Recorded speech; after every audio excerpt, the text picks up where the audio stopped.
Using the link in the description to get your first month completely free, HIDIVE lets you watch hundreds of anime TV series, uncensored content, OVAs, and live-action shows on PCs, mobile phones, and consoles. It has a diverse library of exclusive content, Legend of the Galactic Heroes, and Big O, including dubbed content on a regular basis. Click the link in the description for more. I cover lots and lots of Fate on this channel, from the main-length series like Heaven's Feel all the way to spin-offs like Fate Grand Order. One could say, I'm a fan of Fate, but then I'd have to ask you the definition of Stockholm Syndrome. And today on this wonderful edition of the 12 Days of Anime, I am covering Fate Kaleid Season 1, an anime I will say right now I am not a fan of in the least. Also, I feel I'm qualified enough. I somehow saw this anime 2 times, so kill me now, oh merciful God. Oh, and don't get too angry if you enjoyed Kaleid. I know some people who are watching now like Kaleid, and that's fine. These are just personal opinions, but I'm about to poop on this anime, my friends. So, if you don't like that, steer clear. In an alternate timeline where Illya has a normal life with no pain or suffering, or really anything that happens in Fate Zero, Illya just wants to be a good sister to her brother, Shiro Imya. But Ilyasviel von Einsburn's life is about to get straight up whack, yo, as after being turned into a magical girl by a magical stick, she must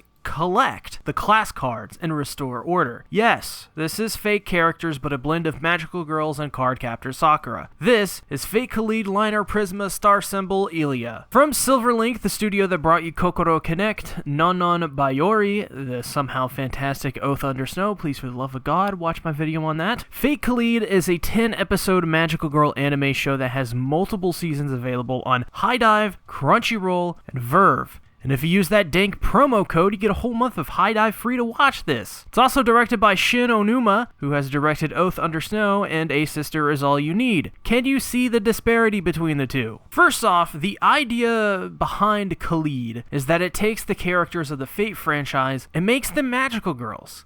This on paper is actually a fantastic idea, one that while adds yet another anime to the list of the ever-expanding Fate universe, kill me, still should offer something new at the very least. Right? Well, sadly, think again. Kaleid, while always coming off as harmless fun and not a serious show in the least, is a show that I can't really stand. And it's for various different reasons, but the main reasons are that there's some fan service, and as well the story not being really interesting and just kind of dull. For the latter, the series' main conflict is that they're trying to find the 7 class cards of the Fate series. With each class card they run into, they fight a heroic spirit of that class card and must defeat them. This show is most notable for featuring one of the first showcases of Saber Alter, a character that fans of Fate proper only get a glimpse of in January of 2019 with Heaven's Feel. That's a whole 6 years before the movie was released. But this does nothing to help the dull, boring feeling I get when watching this anime. This is because the show is simply not as interesting as pretty much any of the other Fate anime out right now. Feels like we're treading water with ideas from decades past with nothing new or interesting to spice up the formula. Sounds a lot like modern slice of life. Hey, and it's a magical girl show. That takes a lot from Cardcaptor Sakura, but also doesn't know whether to be a darker show or one where you see the panties of a 12-year-old. The tonal consistency isn't awful, but it's jarring at times because Fate is dark. It ain't fluff and rainbows, my friend, so to see the show still try and use that, but also go for a lighter feel contradicts the two at best. And as well, to not even try and innovate even a little upon things, I just felt like I was watching a show not made in the same way I see that Fate is usually made. And yeah, well, I guess Fate Grand Order has that fan service nonsense. This is an anime I never expected to have it until I actually even saw it. Fate Kaleid spends too much time focusing on panty shots and low angles of underage girls that I wondered if the FBI was going to show up at my door. Why in the hell are we flashing Shiro's junk to Ilyasviel? Why are we seeing Illya naked? Why are we seeing any of this fan service nonsense? This part easily is what made me hate Fate Kaleid almost entirely. The sexualization of young girls in anime is common, but I am not going to accept it in any anime for as long as I am watching it. While I do understand there is more to Kaleid and a lot of people hate the fan service, the stuff is a massive turnoff, and when it happened in Oath Under Snow, a movie I am a fan of, it brought it down a whole notch for me. That's how much I am against it. So with it happening all the time in this series, this took probably an average to solid anime down to a very bad series for me almost instantly. Character-wise, it isn't that bad. Illya feels our main character, and she's very charismatic and charming in this anime. Same can be said for Rin and Luvia as well, because I think this anime really understood where they wanted to take the characters of this series. It's obvious there is a clear direction, and while this is unlike any previous Fate, Kaleid really seems to want to do right by these characters in terms of their writing. Whether that's executed well or not, well, it's a little bit of both. For example, I think Illya is a fantastic character in her own right, and having her be a magical girl is super unique and interesting enough. She fits the role perfectly, and in that aspect is a great main character. The issue comes with the comedy and the slice of life bits in this series. I found her completely dull, and the comedy that she was involved in was way too pervy and idiotic for me to care at all. But in a battle or in a dramatic or serious moment, Illya's character really shines with the writing and shows that while she won't be character of the year, she's at least entertaining when in a scene that's done right. Same could be said for Rin and Luvia, who have the best chemistry in this anime for sure. Of course, by now people will know these two are an iconic duo and known for their clashes of ego and fists. They carry this over perfectly, and their dynamic is unchanged in that sense, which is a fantastic positive for this anime. Whenever they were on screen, I knew I would be entertained. And as well, when the fight started, I was glued to my screen because the positives of this is we get to see the heroic spirits like Saber Alter, Berserker, and Rider in this anime. And while some of the fights are comedy filler, Rider, Saber Alter and Berserker's fights were pretty good fun, all things considered.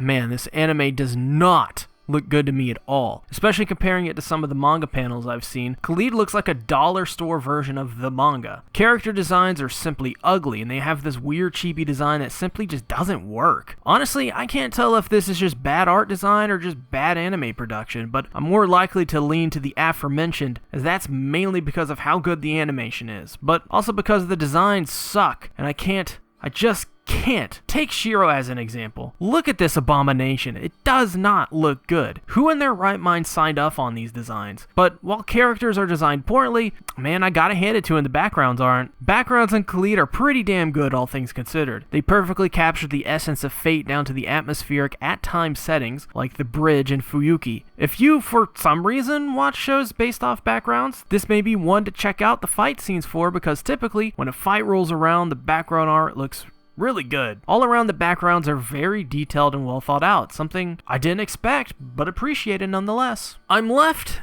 in amazement, because Fate Kaleid's animation is absolutely the best aspect of the series easily. The fights in Fate Kaleid are astounding, and some of the best reasons to watch the series in the first place. No, really, go on YouTube and watch the Illya vs. Saber Alter fight. It's really good. And while Kaleid never becomes an extreme technical showcase by any means, there are times where it almost gets there. I loved everything about these fights. Animation is fluid and smooth, and most importantly impactful, something that Fate proper is always fantastic at doing. As for everything else, well, it's good. Animation all around for Kaleid is just good, which is good to say in an anime with not many attractive qualities. Honestly, I hate Kaleid, but I also really like the concept, and I hope someone out there will one day take this concept and do it right within the Fate universe. There is no reason in 2020 to have fan service like this, as well, there is no reason to not be able to create a better, more interesting story than this one. Yes, there are great things about Kaleid like the animation, fights, voice acting, and backgrounds, but everything else is bogged down by an outdated concept done pretty well in Cardcaptor Sakura 20 years ago. We live in a post-Madoka Magica world. This anime just feels third-rate, trailing behind the better Magical Girl anime because it's just holding on with its name value alone. Fate Kaleid will never, ever get a recommendation from me because it goes against the core values I look for in anime, which is 1, don't sexualize children, and 2, don't fucking sexualize children. Also, the dub sucks. Another 12 days of anime down. This is probably my only negative video for the 12 days of anime. I decided to cover Fate Kaleid for this year's 12 days of anime because I was gonna do it sometime, so it's better to do it for the 12 days of anime because, I don't know, it just kind of worked out that way really well. So yeah, make sure to check out some 12 days of anime videos from a bunch of creators. I highly recommend you do so. There's tons and tons of people out there right now making videos that you probably didn't even know about. So yeah, get out there, check out some of those creators, and subscribe, ring the bell, like this video, click on some of these videos if they interest you, and as well, make sure to comment below what are your thoughts on fake Kaleid. And know that I have a Patreon page where on the $1 tier and above you get access to everything on it. I'll see you guys later. Bye-bye.